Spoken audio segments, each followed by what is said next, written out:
নমস্কার, সুরজিৎ মান্না ক্রিয়েশনস চ্যানেলের পক্ষ থেকে তোমাদের সবাইকে সুস্বাগতম। আশা করি তোমরা সকলে ভালো এবং সুস্থ আছো। আমি তোমাদের জন্য এই ভিডিওটিতে তুলে ধরছি 2026 সালের ক্লাস 9 তথা নবম শ্রেণীর ছাত্রছাত্রীদের রায় ও মার্টিন প্রশ্ন বিচিত্র থেকে সেকেন্ড ইউনিট টেস্ট তথা দ্বিতীয় পর্যায়ক্রমে মূল্যায়নের জন্য ভূগোলে 12 নম্বর মডেল স্কুলের প্রশ্নপত্রের সেটটি সম্পূর্ণ সমাধান করছি। তার আগে তোমাদের কাছে অনুরোধ, তোমরা ভিডিওটি না টেনে পুরোটা দেখো। ভিডিওটি কেমন আলো কমেন্ট করে জানিও, ভিডিওটিতে লাইক দাও এবং শেয়ার করো, এবং চ্যানেলে নতুন হলে চ্যানেলটিকে সাবস্ক্রাইব করে চ্যানেলের সঙ্গে যুক্ত হয়ে যাও। আলোচনা শুরু করছি। 479 নম্বর পেজের 12 নম্বর model school Lalgola MN academy, এই স্কুলের প্রশ্নপত্রের সেটটি সম্পূর্ণ সমাধান করছি। তোমরা পুরো ভিডিওটি লক্ষ্য করো। একে থেকে সঠিক উত্তরটি নির্বাচন করো। প্রথমে রয়েছে পৃথিবীর প্রমাণ সময় ধরা হয় যে দ্রাঘিমার সময়কে, তা হলো অপশান এতে 0 ডিগ্রি। 2 নম্বরে কোন স্থান ও তার প্রতিবাদ স্থানের মধ্যে সময় পার্থক্য, অপশান সিতে 12 ঘন্টা। 3 নম্বরে ভারতের উচ্চতম পরিবেষ্টিত মালভূমি, অপশান বিতে লাদাখ। 4 নম্বরে যে পাত সীমানায় ভঙ্গিল পর্বত গঠিত হয় তা হলো, অপশান বিতে অভিসারী। 5 নম্বরে আবহ বিকারের অপর নাম, অপশান ডিতে বিচূর্ণী ভবন। 6 নম্বরে পশ্চিমবঙ্গের ক্ষুদ্রতম জেলার নাম কি, অপশান বিতে কলকাতা। 7 নম্বরে গাঙ্গেয় সমভূমির নবীন পলিমাটি যে নামে পরিচিত তা হলো, অপশান এতে খাদার।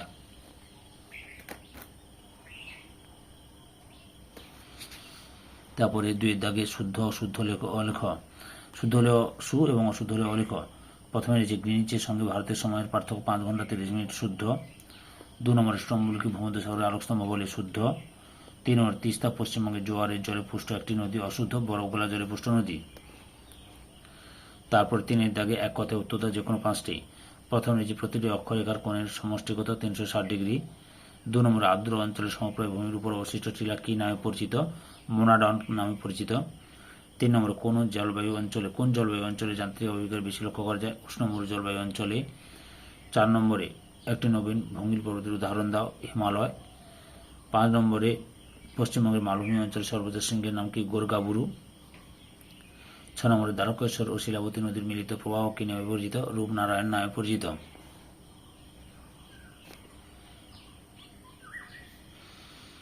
তারপরে বিকল্প কিউরি 4 থেকে নিচের প্রশ্নগুলির উত্তর সংক্ষেপে লেখো। প্রথমে রয়েছে প্রমাণ সময় কাকে বলে। এই প্রশ্নের উত্তরগুলি তোমাদের রায় আর মার্টিনের সহায়িকা বই থেকে দেখাচ্ছি, লক্ষ্য করো।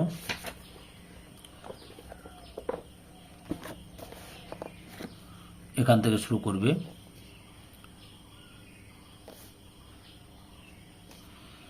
এতটা পর্যন্ত লিখবে। অথবাতে রয়েছে আন্তর্জাতিক তারের রেখা কাকে বলে। উত্তরটি দেখো, উত্তরটি তোমরা এখান থেকে শুরু করবে, এতটা পর্যন্ত লিখবে।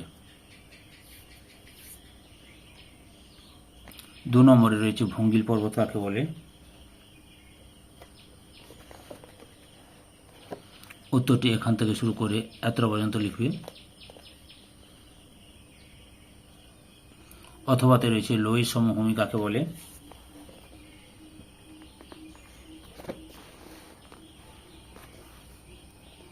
উত্তরটি দেখো, এখান থেকে শুরু করে এতটা পর্যন্ত লিখবে।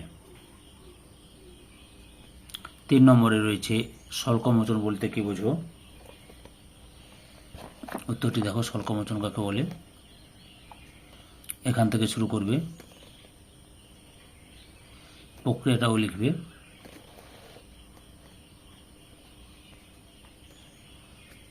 লিখে উদাহরণ দেবে, এত পর্যন্ত লিখবে।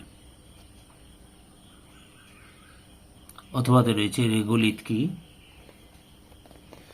উত্তরটি দেখো, রায়ান মার্টিনের সহায়িকা বই থেকে প্রশ্নের উত্তরগুলো দেখাচ্ছি, এখান থেকে শুরু করবে।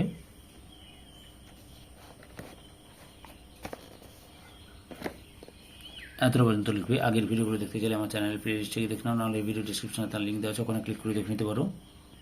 পরের প্রশ্ন 4 নম্বরে তরাই বলতে কি বোঝো।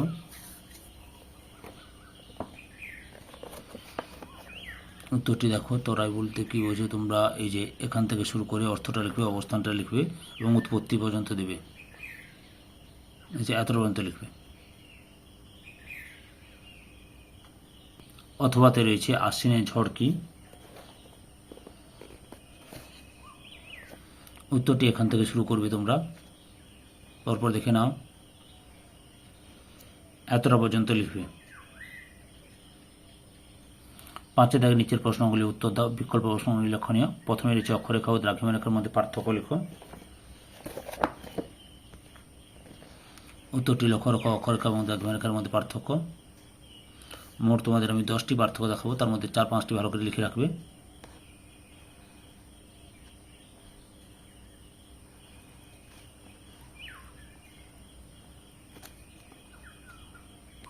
অথবাতে রয়েছে আন্তর্জাতিক তারিখরেখাকে মাঝে মাঝে বাঁকিয়ে দেওয়া হয়েছে কেন? উত্তরটি লক্ষ্য করো। এখান থেকে লেখা শুরু করবে, কিন্তু কারণটা নিচে লেখা আছে, আমি দেখাচ্ছি।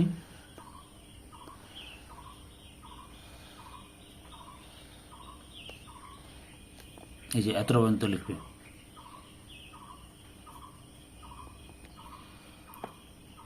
দু নম্বরে উদাহরণ সহ পরদৃষ্টিতে মালভূমির বৈশিষ্ট্য লেখো।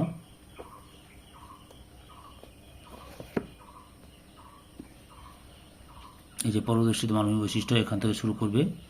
এতটা লেখার পর এই যে উদাহরণটা দেবে, তিব্বত মালভূমি, পামির মালভূমি, এগুলো হচ্ছে পরদৃষ্টিত মালভূমির উদাহরণ।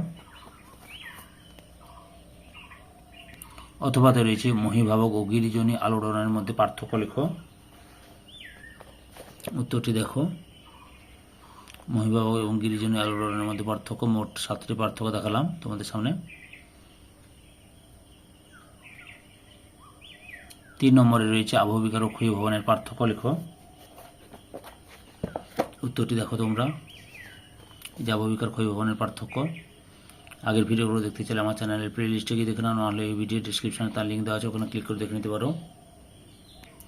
অথবাতে রয়েছে মৃত্তিকা ক্ষয়ের 3টি কারণ লেখো। দেখো মৃত্তিকা ক্ষয়ের 3টি কারণ, এই যে এখান থেকে শুরু করবে।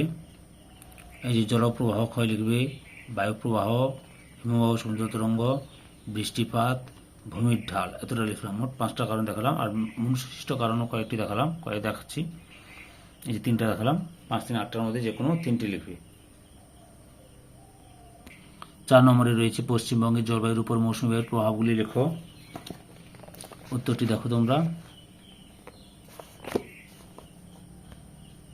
এখান থেকে শুরু করবে,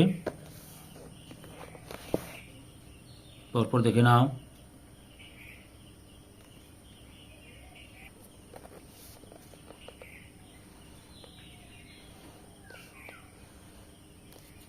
এতটা পর্যন্ত লিখবে। অথবাতে রয়েছে পশ্চিমবঙ্গের পার্বত্য অঞ্চলের বৈশিষ্ট্য উল্লেখ করো। উত্তরটি দেখো,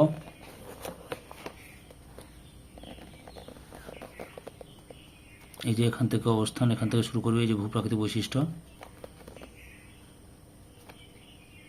তাহলে তোমরা এখান থেকে শুরু করে এতটা পর্যন্ত লিখবে। ভূপ্রাকৃতিক বৈশিষ্ট্য লিখতে বলেছে। 6 দাগে যে কোনো একটি প্রশ্নের উত্তর দাও।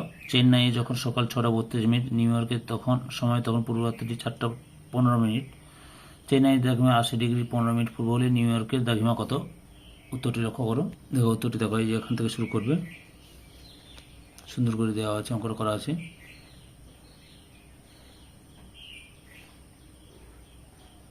এতটা পর্যন্ত রয়েছে।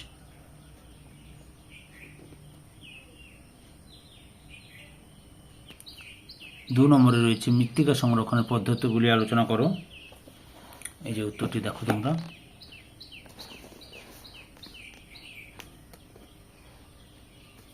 এই যে এখান থেকে শুরু করবে।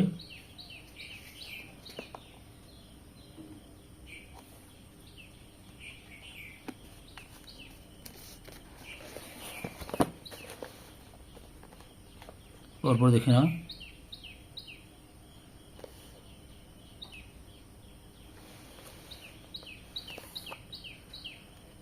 এই যে এতটা পর্যন্ত লিখবে।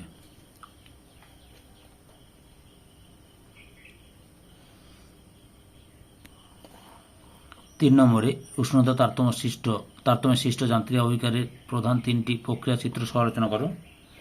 উত্তরটি লক্ষ্য করো তোমরা, দেখাচ্ছি তোমাদের। যে তাপীয় প্রসারণ বা উষ্ণতা তারতম্যের কারণে, এই যে এখান থেকে শুরু করবে, প্রস্থচার বিচ্ছিন্নকরণ থেকে শুরু করবে। পরপর দেখে নাও।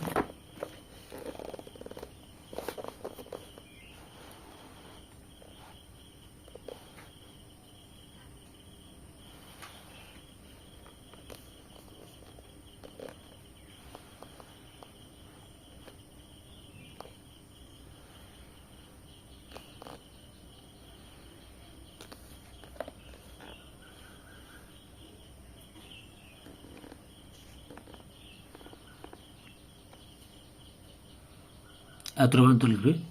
ধৈর্য সহকারে সম্পূর্ণ ভিডিওটি দেখার জন্য তোমাদের সবাইকে অসংখ্য অসংখ্য ধন্যবাদ। আজকে এই পর্যন্ত, পরবর্তী ভিডিওতে আবার দেখা হবে। Tata, bye bye.